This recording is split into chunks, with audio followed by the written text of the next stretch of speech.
up, this is VincaniTV, and today I'm going to be giving you guys a couple of tips on how to have an effective practice.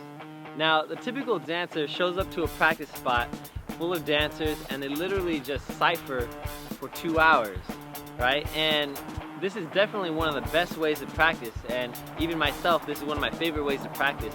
But sometimes in order to step your game up, you have to really spend a lot of time on certain moves and you have to train a certain way. So right now I'm going to be giving you guys a couple of tips on how to really step your game up as a dancer. So the first thing you do when you get to practice is you want to warm up. Just as any athlete would, you want to get your blood flowing, you want to get your body ready to do some strenuous exercise. So the best way to do that is with top rocks. And now top rocks are somewhat looked over as an unimportant move, but I think differently. You know, your top rocks are very important to clean up and you know, use as your introduction for your dance. And if it's not strong, this is the first thing that most judges see, and if you can't do it, then you know they're gonna think you're whack right off the bat. So again, make sure you spend about 10 to 20 minutes just warming up with your top rocks, really getting into the music and feeling it. So the next thing you want to do is stretch, and a lot of people think that they should stretch before they do anything. However, it's much better to stretch after your blood is flowing, after your body is warmed up, because your muscles are going to be able to relax. So make sure you guys warm up and then stretch your muscles out for a good 5 to 10 minutes. Make sure you're ready to do anything strenuous. So after you're done warming up, you're ready to get into the bulk of your practice. And I like to break it up into different sections.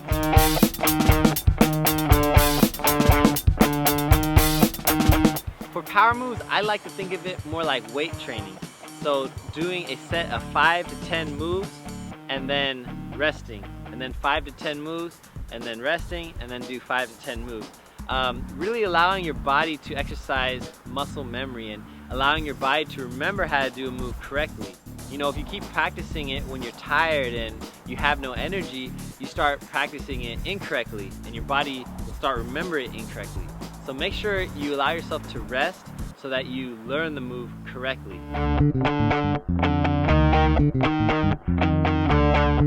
Training your basic footwork steps is very similar to training your basic power moves. You want to do a set about 20 to 30, and you want to do this 3 times. You know, it's very similar to training your power moves, but it's a lot more cardio than anything. It's not as strenuous as power moves. So make sure you guys, again, have that resting period so that, you know, you're doing each move with good form.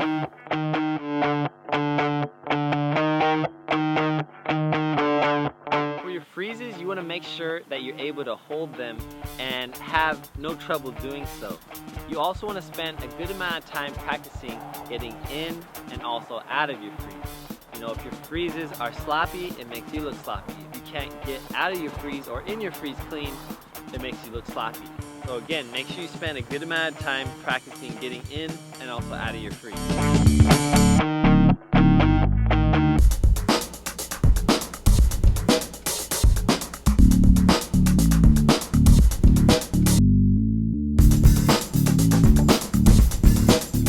Freestyling is a very important part of your practice because it allows you to package everything together nicely.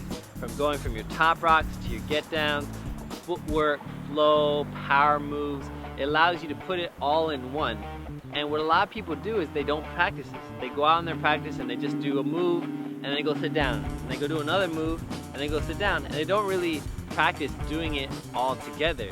And it shows at the competitions because they go out and they do a move, they go back in their whack top rocks, and then they go do another move, and you know, it doesn't really come together nicely. So you really tell if someone practices freestyling by the way they package all their stuff together. And when you do this, you also want to be able to do all your moves without thinking. It should just come naturally. When you start thinking about your moves, you almost start choreographing them in your head. And when you start choreographing them in your head, it starts looking like you just choreographed your whole round. And that's not really freestyling. You know, freestyling is the art of being free. So make sure that when you're hitting the dance floor that you're really free. You're able to just move and kind of have fun with the music. The last thing you want to do before you end your practice is cool down. And this is something that most people don't do. They find out that they have about 10 minutes left and they just do as much as they can before they gotta leave. And this could actually be damaging to your body and allow you not to practice as hard the next time. So make sure about 10 to 15 minutes before your practice is over, spend time just stretching, getting your muscles and your body really loose so the next day you don't feel sore. Another thing you guys want to do after your workout or practice is get the proper nutrition. When you're dancing and when you're really training hard, you're burning a lot of calories, you're tearing a lot of muscle, and in order for your body to repair itself, it needs nutrients back in your body. And this doesn't mean just pig out on some fast food after your practice, or go get some fried chicken or something. You really need to get something healthy and get the nutrients back in your body so that you'll feel good the next day.